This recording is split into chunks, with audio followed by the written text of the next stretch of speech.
విశాఖ నగరంలో పర్యాటకులను ఆకర్షించేందుకు విశాఖ సాగర్ తీరంలో నేవల్ హెలికాప్టర్ మ్యూజియం త్వరలో అందుబాటులోకి రానుంది. గత పాలకుల నిర్లక్ష్యంతో మ్యూజియం పనులు నత్తనడకన సాగుతున్నాయి.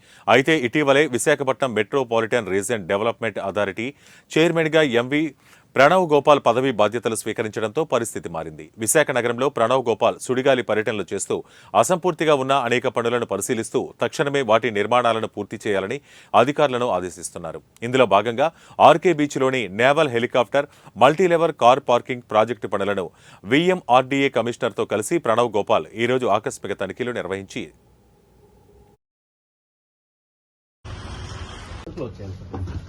ప్రైమర్ పెయింటింగ్ ఇది ఫుల్ క్లోజ్, ఇది ఫుల్ క్లోజ్. ఇది ఇప్పుడు పెయింటింగ్ ఆడుతుంది. అవును సార్, ఈరోజు అవుతుంది. 10 నిమిషాలు